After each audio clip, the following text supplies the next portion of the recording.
Ayan na. Woo! Finally. Alam niyo, mga kapatid, ano? Ayan na. Ako'y kapag napapanood ko sa TV, lalong-lalo na sa balita, itong si Pangulong Ferdinand Bongbong Marcos Jr. Ako'y natatawa na lang sapagkat noong 2012, nabigo po ako na itong si Bongbong Marcos ay mapusasan ko sana. Gusto niyo bang Ayan na. pusasan ko si Bongbong Marcos?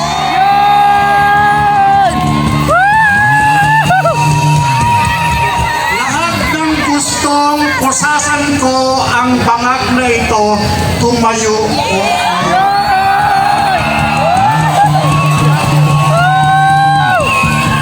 Ayan na. Ayan na. sabihin po natin,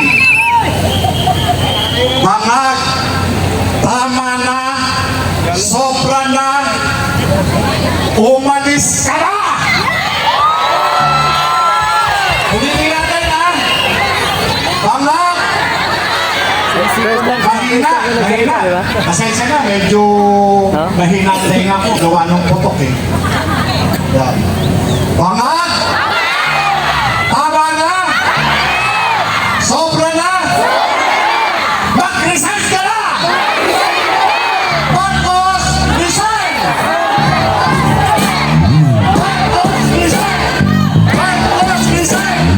Marcos, resign! Marcos, resign! Marcos, resign! Okay, upo na po. Alam niyo, mga kapatid, ano?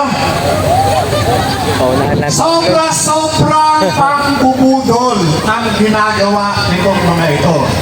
May kasabihan kami mga narcotics agent na kapag ang isang tao ay nasa impluensya o dumanas ng impluensya ng ipinagbabawal na gamot, ito po ay sinungaling.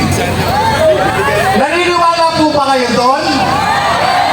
Naniniwala po ba kayo na itong si Bongbong Marcos ay sinungaling? Sinungaling! Bongbong Marcos! Sinungaling! Bongbong Marcos! Sinungaling! Bongbong Marcos! Alam nyo, nung makita ko, no, na sumisinghod siya ng cocaine. Sinabi kong cocaine sapagkat wala naman po na iodized salt na sinisinghod. Noong nakita ko yung litrato na ipinakita nitong si Bong Dasa, talagang sinigurado na cocaine yung kanilang ginagamit. Bong Dasa, ito po yung kanyang sinasabing BFF, kaibigan niyang matalik. Ito po yung naglaglag sa kanya. Siya po yun. Kilala niyo po ba yung Bong Dasa? Kilala niyo po ba yun? Sino yun? Pagkatabaw. Yan, tama. Asawa ng dating Miss Universe. Dito na po papangalanan, gawa ng pribadong tao po ito. At sila ay sa pagkakaalam ko ay hiwalay na.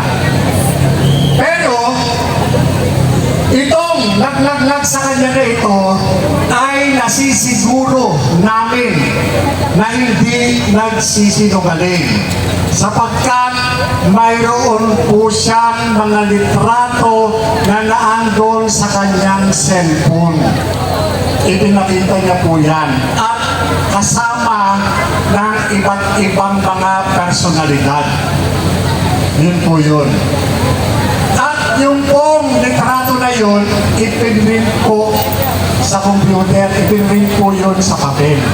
At yun po yung naging attachment na ginawa ko na salaysay na kinuha kay Bong Dasa. Nagtataka lang ako dito sa administrasyon na ito sapagkat makalipas ang mahigit isang dekada. Pero itong gobyernong ito ay hindi binibigyan ng pansin na itong nakaupo sa Malacanang, hindi nila imbestigahan, lalo na ng PIDEA. Alam na alam ng PIDEA sa pamamagitan ng mga dokumento na iginawa ko doon, na naiwan doon sa PIDEA noong 2012, hindi inaaksyonan. Pagkos gumawa pa itong gobyernong bangat na ito ng programa laban sa paglaganap ng ipinagbabawal na gamot. Ano po ito? Ito po yung buhay, ingatan, drogay, ayawan. Ito po kung tawagin ay bida. Sino po ang nagsusulong nito? Ang nagsusulong po nito ay si Secretary Abalos ng DILG. Meron mga sinasabi yung mga kasama natin ito. Sino yung iwe? Sino? Sino pa yung isang iwe? Ayun. Ibig sabihin, alam nyo na pala. Diba? Alam nyo mga kapatid, ang malungkot dito, tinanggalan nila ako ng kapangyarihan. Tinanggalan nila ako ng authority para manghuli. Pero, yung inalis nila sa akin na yan, ay hindi na mabubura sa puso't isipan.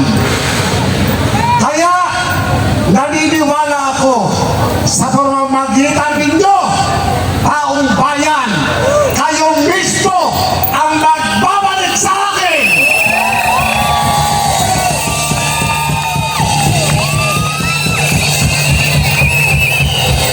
Ibabalik niyo ako upang ako mismo ang magkabit ng posas kay Bongbong Marcos.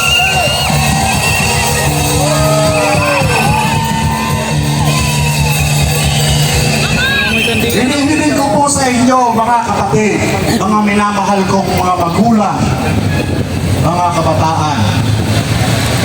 Magsama-sama po tayo upang magkaroon ng katuparan ang pagkakabit natin ng posas kay Bongbong